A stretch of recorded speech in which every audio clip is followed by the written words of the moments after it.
Welcome back to Farmyard Care, your trusted place for practical farming, gardening, and homesteading guidance. Have you ever stood in your backyard, looked at that unused space and wondered, could I really turn this into something productive? Could I build a profitable poultry farm here, starting from nothing, with very little money? That question can feel intimidating. There is the fear of failure, the fear of wasting your savings, and the pressure of not knowing where to begin. But after years of working around farms and livestock, I can tell you this: success in poultry farming does not always begin with a huge bank account. More often it begins with resourcefulness, discipline, patience, and a clear plan. Today, we are going to take this step by step. We will look closely at how to start a 100-layer chicken farm with low capital, especially if you are a beginner. This is not about simply putting a few chickens in a pen and hoping for eggs. It is about building a small but strong poultry system that can survive, grow, and eventually become profitable. We will focus on smart spending, simple management, sustainable practices, and working with nature instead of fighting against it. By the end, you will have a practical roadmap that can help turn your farming idea into a real, income-producing project. Get comfortable, take notes, and let's begin this journey together. Part 1. The 100-bird sweet spot. Why 100? Let's begin with the question every beginner should ask first. Why 100 birds? Why not start with 10 or jump straight to 1,000? From years of working around small farms and poultry systems, I can tell you that 100 layers is a very practical starting point for someone with limited capital. It is large enough to teach you real poultry management, but still small enough to control your risks. It sits right between a simple backyard flock and a serious commercial operation that requires much more money, space, equipment, and labor. With 100 birds, you can learn how to manage flock health, feed usage, egg production, daily routines, and customer demand without becoming overwhelmed. You are not just raising chickens, you are learning how a small poultry business actually works. And if you plan your money carefully, this size does not have to drain your savings. At the beginning, you must make one important decision. Will you buy day-old chicks or point-of-lay pullets? Point-of-lay birds are convenient because they start producing eggs almost immediately, but that convenience comes with a high price. For 100 birds, the upfront cost can reach around $2,500. If your goal is to start with low capital, that may be too much pressure too early. Day-old chicks, on the other hand, can reduce your first purchase cost to roughly $150 to $400. They require more time, more attention, and proper brooding for the first 18 to 20 weeks before they begin laying. But for a beginner, this is often the smarter path. You learn their behavior, their growth stages, their weaknesses, and their needs from the very beginning. Before you earn from the flock, you first understand the flock. And in farming, that knowledge is often the investment that protects every dollar you put in later. Part 2. Choosing your champions. Breed selection. Once you understand your budget, the next question is simple. Which birds should you bring onto your farm? Breed selection is not a small decision. The genetics of your birds set the natural limit of your production. No matter how good your feed is, you cannot turn a poor laying breed into a bird that produces 300 eggs a year. That is why a beginner must choose wisely, balancing egg volume, feed efficiency, toughness, and ability to handle local conditions. One important term to understand is feed conversion ratio, often called FCR. This tells you how much feed is needed to produce a dozen eggs. In a layer business, FCR is directly tied to profit. If your birds eat too much and lay too little, your money disappears into the feed bag. For high efficiency, the white leghorn is one of the strongest choices. It is known for excellent feed conversion, strong egg production, and good heat tolerance. A good white leghorn can produce around 280 to more than 300 eggs per year, while eating only about 110 to 115 grams of feed daily. Another popular option is the ISA brown, a calm and productive hybrid that can also lay more than 300 eggs a year. Hybrids are designed to reach strong production faster, which means they spend less time eating feed without giving you eggs in return. But if your area has difficult weather, changing temperatures, or simple coop conditions, The Rhode Island Red is often one of the best beginner-friendly choices. It is hardy, reliable, and able to lay around 250 to 300 eggs per year. It is also a good forager, which means it can make use of greens and natural feed sources around the farm. That ability can help reduce pressure on expensive commercial feed. The best breed is not always the one with the biggest number on paper. It is the one that fits your climate, your budget, your management style, and your farm environment. Part 3. Bootstrapping your coop, housing on a budget. After choosing your birds, you need to prepare their home. For many beginners, the idea of building a poultry house sounds expensive and stressful. But here is the truth I have seen again and again on small farms. A good coop does not have to be fancy. With smart use of reclaimed and upcycled materials, the cost of building a poultry house can often be reduced by 60% to 80%. Start by looking around your own community. Old garden sheds, unused barns, discarded timber, and shipping pallets can become strong foundations for a practical poultry house. You do not need to begin with costly concrete floors. An earthen floor made from mud and clay is one of the most affordable options. When you cover that floor with about a 3-inch layer of sawdust, straw, or rice husks, you create a deep litter system. This system is simple but powerful.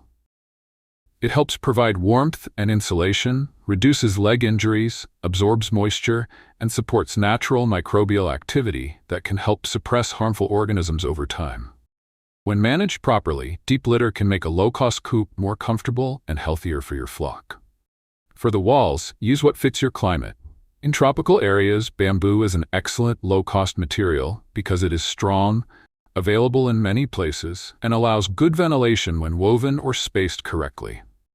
In colder areas, scrap plywood combined with cardboard or straw insulation can help protect birds from harsh temperatures.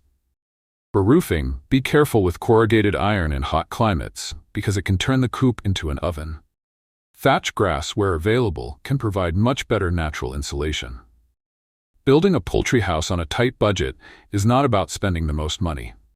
It is about solving problems with creativity.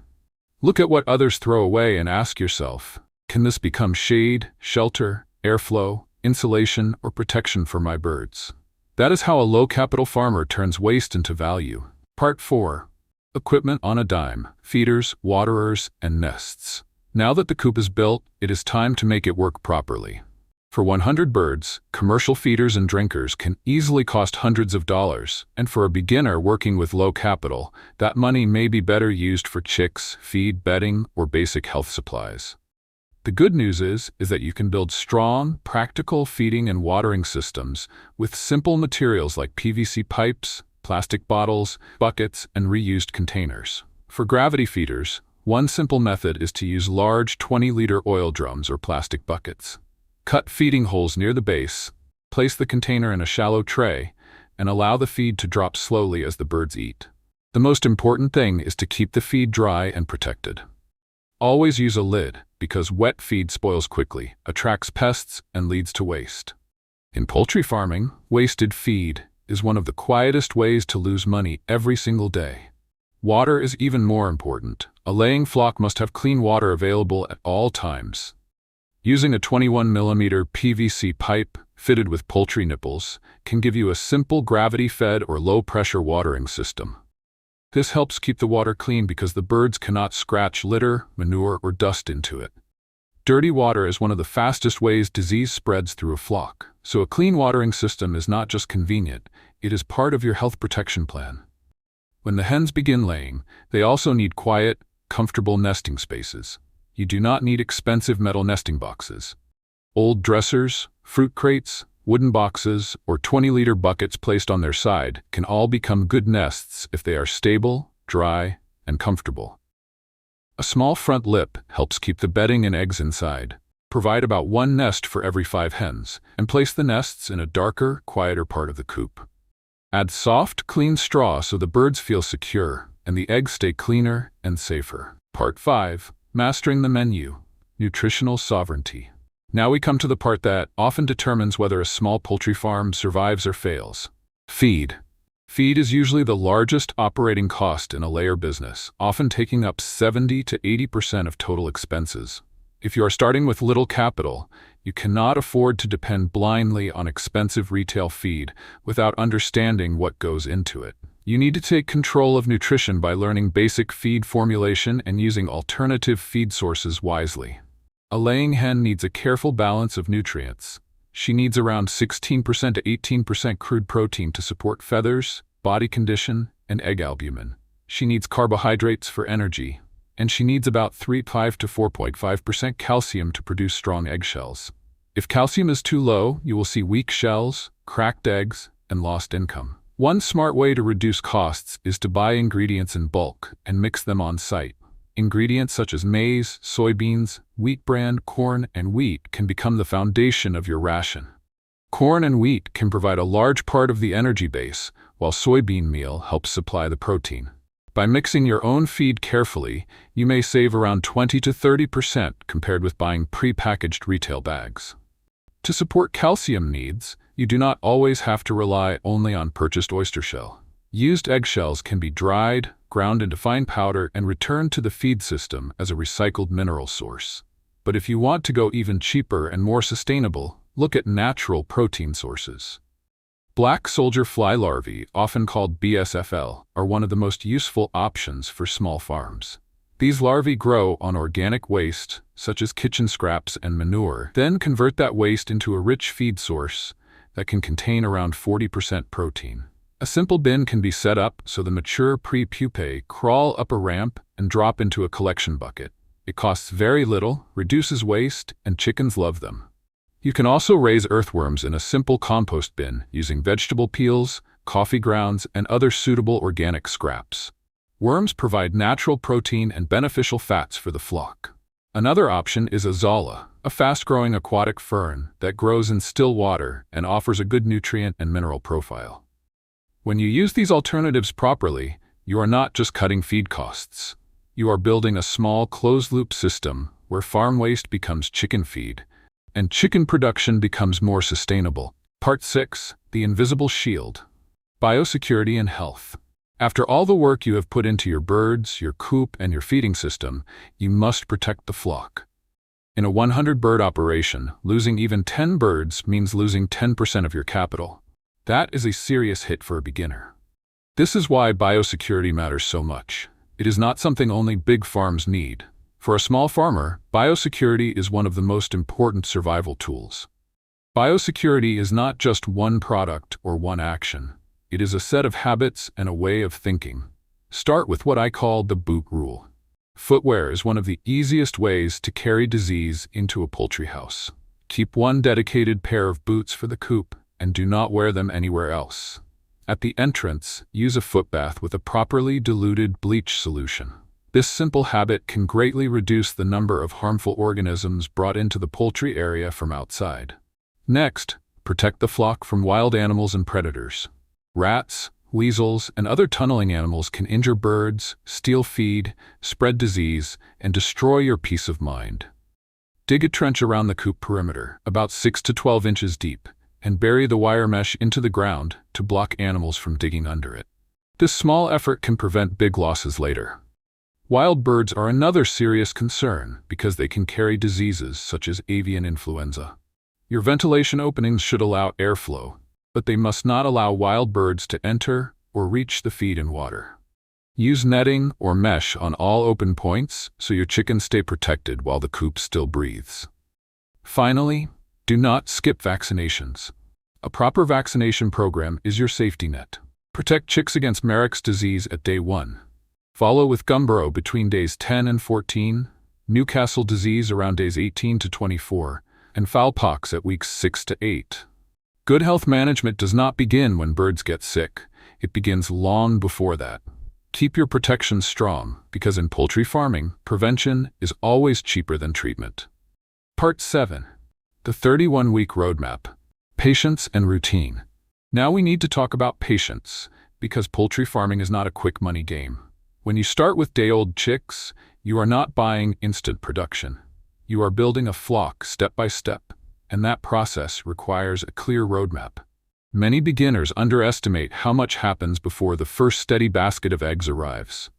From the first day to strong laying performance, you are looking at a journey of about 31 weeks. Weeks 1 to 4 are all about preparation and setting up the brooding area properly.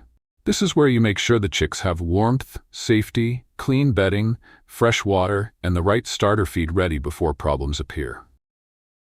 Weeks 5 to 10 are the brooding phase, and this stage demands close attention to heat, growth, and high-protein starter feed. Small mistakes here can affect the strength of the birds later. Weeks 11 to 18 are the growing stage. This is when the birds develop muscle, frame, and body condition on developer feed. You are not rushing them into laying yet. You are building the body that will support months of egg production. Weeks 19 to 22 are the transition period. This is when you introduce layer mash and begin using proper lighting support to prepare the flock for production. Then, from week 23 through week 72, you enter the main laying period, where good management begins to show real results. During this period, your daily routine decides your success. Record keeping becomes your compass. Every day, write down egg numbers, feed usage, and any mortality. Track your hen day production percentage. A healthy, well-managed flock should reach around 85% to 95% during peak production. Also watch your feed conversion ratio, because if feed is being wasted, your profit is leaking away quietly. And never forget the role of light. Layers need about 14 to 16 hours of light each day to keep egg production consistent. If natural daylight is not enough, simple evening bulbs can extend their active hours and help maintain the laying cycle. Treat your 100 birds not just as animals in a coop, but as a living production system that responds to routine, nutrition, light, and care. Part 8. Turning Eggs into Gold, Marketing and Value Addition. Now comes the reward for all your work, the harvest. A well-managed 100-bird flock can produce around 40 dozen eggs per week. But here's something every small poultry farmer must understand early. You cannot win by trying to beat large industrial farms on price. They have scale, machinery, and bulk supply chains. Your advantage is different. You compete through value, freshness, transparency, and quality. Many customers are looking for food they can trust. They are often willing to pay more for eggs that are locally produced, pasture-raised, and hormone-free. So do not sell your eggs like a cheap commodity. Sell the story, the care, and the quality behind them. Even the appearance of the egg matters. When chickens eat foods rich in xanthophylls, such as marigolds, pumpkins, carrots, or azolla, they can produce eggs with deeper, richer orange yolks. Those yolks are the kind customers remember and talk about. Packaging also matters. A clean carton, a simple label, a piece of baker's twine, or even a small sprig of fresh herbs can make your eggs feel special. Add your farm's name and a short story that tells people where their food came from. Then, sell directly whenever possible. Roadside stands, local farmers markets, and neighborhood WhatsApp groups can help you reach customers without middlemen. That means you keep the full retail margin. At $5 to $8 per dozen, 40 dozen eggs a week can become a steady and meaningful income stream. But eggs are not the only source of profit. In poultry farming, waste is often just an unused opportunity. Chicken manure is rich in nitrogen and is one of the most valuable livestock manures for gardeners. When composted properly, it can be bagged and sold to organic growers, sometimes for around $50 a ton. And when your hens reach the end of their laying cycle, spent hens can still be sold for meat. Many people value their rich, free-range flavor for traditional cooking. When managed wisely, every part of a 100-bird system can contribute to income. Conclusion. Look at what this small farm can become. With a modest budget, a clear plan, upcycled materials, homemade feeders, practical management, and natural feed options like black soldier fly larvae, you can build a resilient and profitable 100-layer chicken farm. You are not only raising chickens, you are managing land, producing food, serving your community, and becoming a real agricultural entrepreneur. The poultry business is built on small gains that add up. Saving 5% on feed, improving your laying rate by 2%, reducing losses, and selling at a better price in the local market may seem small at first. But over time, those small improvements become the difference between struggling and succeeding. Start with 100 birds, master the system, and when you are ready, moving to 200, 500, or even 1,000 birds becomes much easier because your foundation is already strong. So, what is stopping you from taking that first step? The land is waiting, and every successful farm begins with one practical decision. Thank you for joining me today on Farmyard Care. If this guide gave you a clear idea, a new possibility, or the confidence to begin, hit the like button, subscribe to the channel, and share this video with someone who dreams of starting a farm. Leave a comment below and tell me which breed you would choose for your first 100 layers. Until next time, keep growing, keep learning, and take care of your farmyard.